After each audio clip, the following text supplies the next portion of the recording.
Welcome back to this Bright Insight channel. Another great another great reading for you. And I have enjoyed reading this so much. मैं आपको बता नहीं सकता. I cannot tell you. Non ci posso credere. You won't believe it. Okay. So here it is.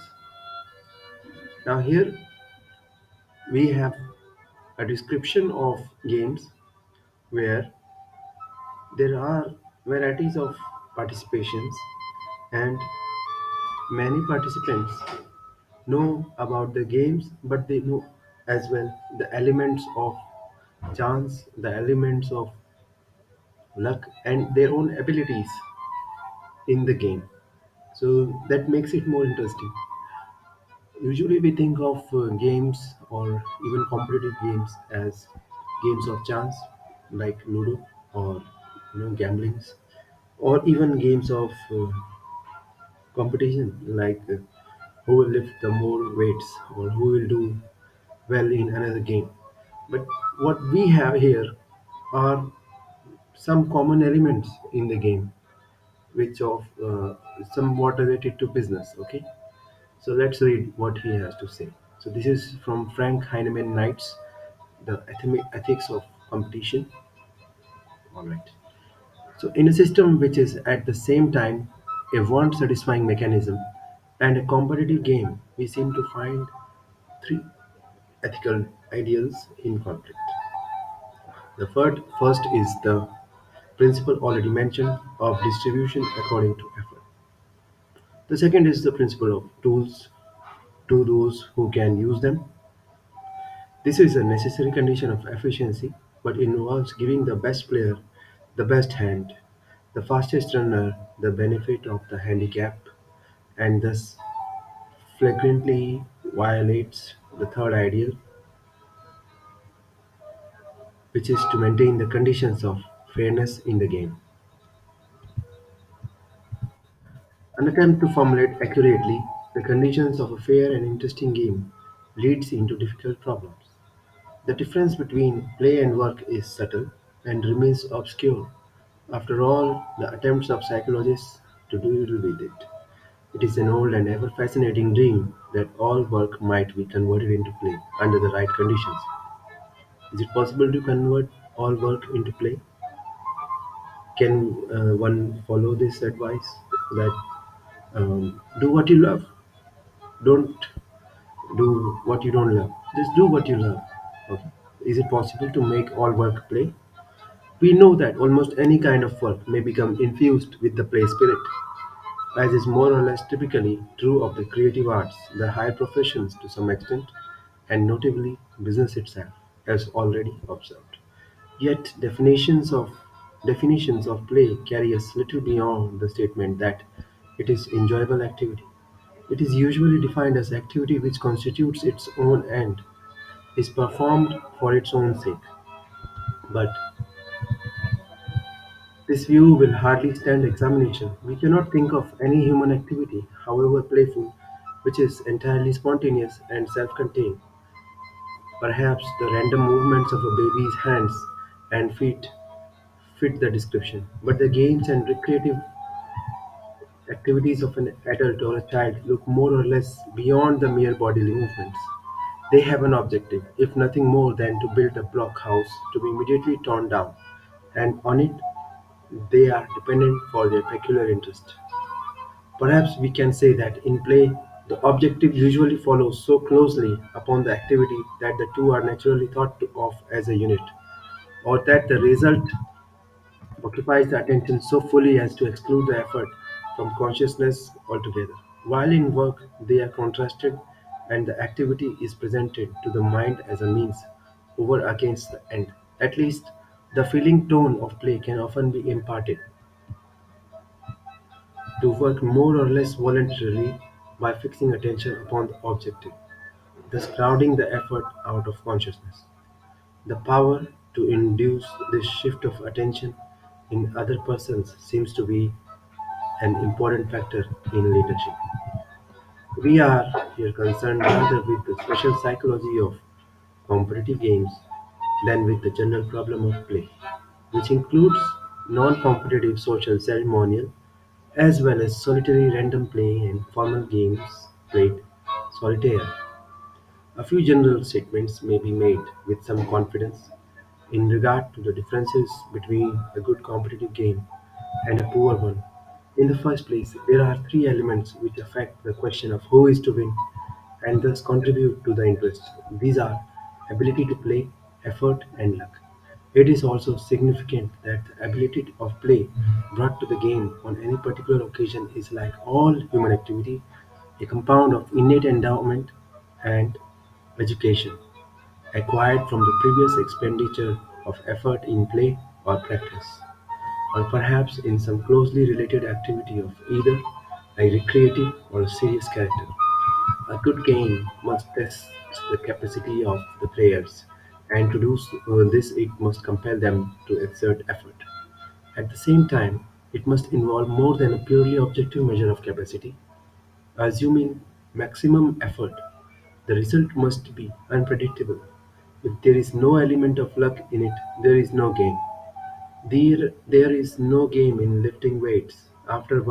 Once knows After one once knows how much can be lifted, even though the result measures capacity.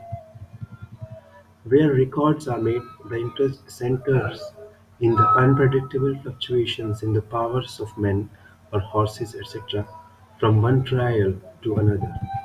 A good game calls for some reasonable, though far from definite, proportion among the three elements: capacity, effort, and luck, except that apparently the most human beings are susceptible to fascination by pure chance, in spite of the obvious fact that a competitive game of pure chance involves a logical contradiction. Certainly, there is general agreement that games of skill are superior to games of chance. Effort is called forth by interest, and intelligent interest is dependent on the fact that effort makes some difference in the result. But effort is futile or superfluous if there is too great a difference in the abilities of the players, and the game is spoiled. Even the hunter who considers himself a sportsman always gives his quarry a chance. Finally, it will no doubt be admitted that some games are higher class than others, depending presumably on the human qualities necessary to play them successfully and to enjoy them. The actual ranking of games would, it is true, raise the same problems of value standards which beset the path to objectivity in all games, all fields of artistic criticism. And here also we must have to deal sorry, we must have to appeal to a general consensus and perhaps admit within limits the equal validity of opposing judgments. So you understood, guys, what he's talking about? He's saying that the different games vary according to the capacity of the participants to make use of their skills, and there are also some levels of unpredictability in the games. That's what makes them interesting. Games are interesting by nature, but not all competitions are interesting, because sometimes the game or the competition might be too much for the ability of the individual to participate in it. Okay, so there are some games which um, may be joyful, but there may be some painful games because they are very great participants and their participation level is much more than me or you. So games might be painful if they are in a higher class. And what other thing which he is saying? He is saying that uh, there is some element of luck also. There is a luck element.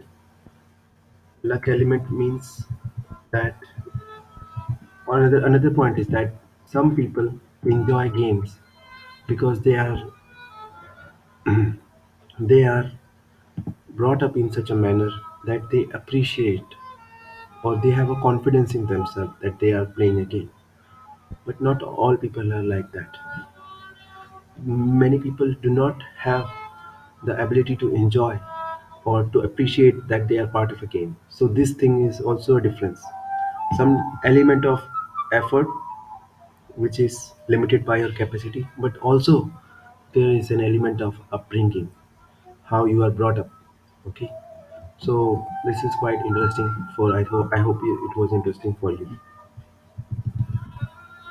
Another point which he said was that some games are of the nature that they are playful. We may think that they are intrinsically playful, those which are playful just because they are worth playing. But maybe he is saying maybe the kicks and the movements of hands of babies are of those kind. But really, is there any element of play if you are planning something, if you want to achieve something in the game? For a purely self-contained game is not possible. It's very difficult to imagine even such a practical element. Maybe, give the example, you construct a house and you break it down. Is there any fun in it?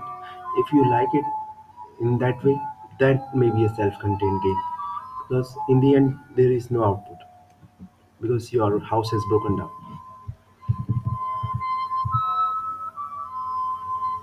Okay, again, differences in the capacity to play the business game are inordinately great from one person to another. But as the game is organized, the weak contestants are thrown into competition with the strong in one grand melee.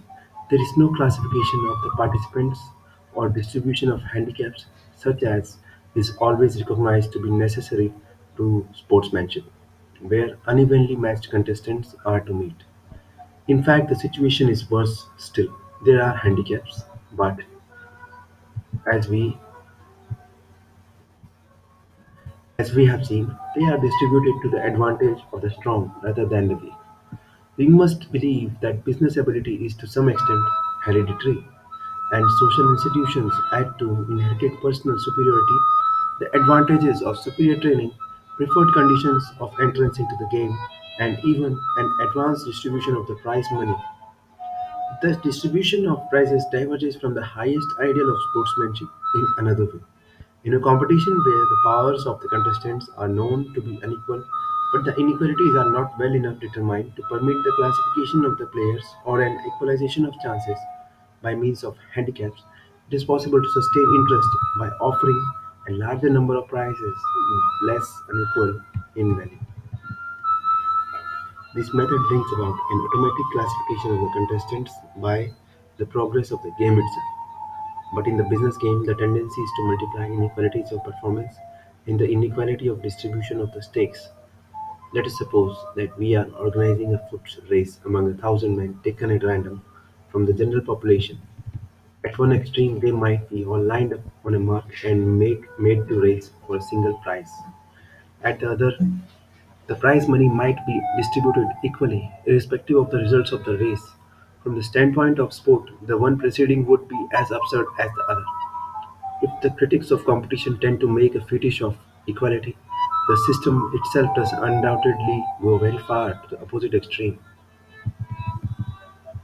Admitting that business success tends in the large to go with business ability, we must face the question of the abstract merit of such capacity as a human trait, and hence of business as a game. It can hardly be denied that there is a preponderance of cultivated opinion against it.